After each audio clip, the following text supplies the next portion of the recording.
மதுரை மக்களுக்கு இதுதான் வேண்டும். முதல்வர் ஸ்டாலின். சிரஞ்சீவியை போல் விஜய் சறுக்குவார். தமிழருவி மணியன். விஜய் கட்சியில் இணைந்தார் நாஞ்சில் சம்பத். திமுகவில் வசை பாடினார்கள் நாஞ்சில் சம்பத். கடைசி வரை நிறைவேறாமல் போன ஜெயலலிதாவின் ஆசை. அன்பு தமிழ் நெஞ்சங்களுக்கு மெர்சல் கெலாட்டாவின் அன்பு வணக்கம். வாங்க இன்றைய காணொளி இதோ.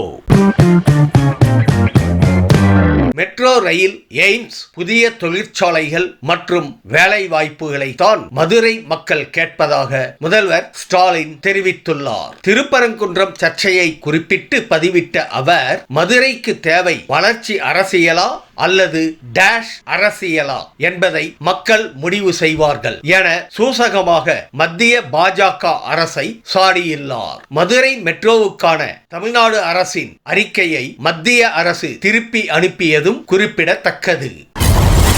அதிமுக அணியில் தாவேகா இடம்பெற இபிஎஸ்ஐ முதல்வர் வேட்பாளராக விஜய் ஏற்றுக்கொள்ள வேண்டும் என தமிழருவி மணியன் கூறியுள்ளார். இதற்கு வாய்ப்பில்லை என்ற அவர், இதனால் கூட்டணி அமையும் வாய்ப்பும் கிடையாது என தெரிவித்துள்ளார். மேலும் எப்படி ஆந்திராவில் சிரஞ்சீவி ஒரு அனுபவத்தை பெற்றாரோ அதே அனுபவத்தை விஜய் பெறுவார் எனவும், சிரஞ்சீவியை போல் கண்டிப்பாக சறுக்குவார் என்றும் அவர் விமர்சித்துள்ளார்.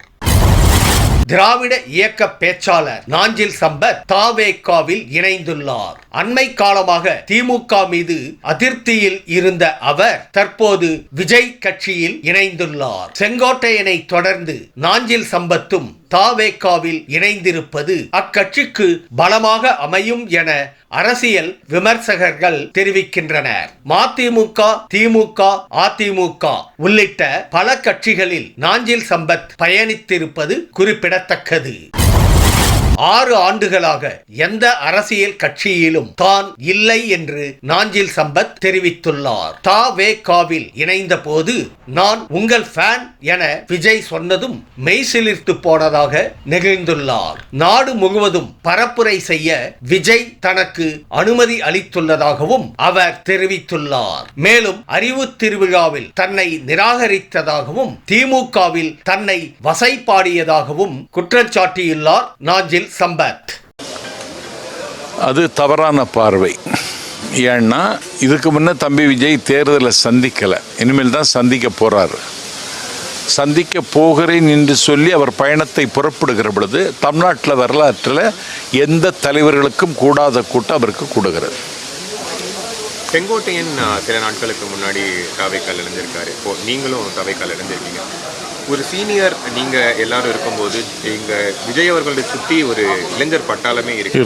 இந்த சீனியர் ஜூனியர் அந்த ஈக்குவேஷன் எப்படி அமைய போகுது? உங்களுடைய எக்ஸ்பீரியன்ஸும் அவங்களுடைய எப்படி இருக்க போகுது?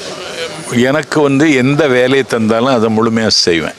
கேட்டிங்களா? டெடிக்கேட்டடாக செய்கிற ஆள்னா தாவேகாவுக்கு அதை செய்யணும்னு நான் திட்டம் போட்டு அதை தம்பிகிட்ட இன்னைக்கு சொல்லிட்டேன்.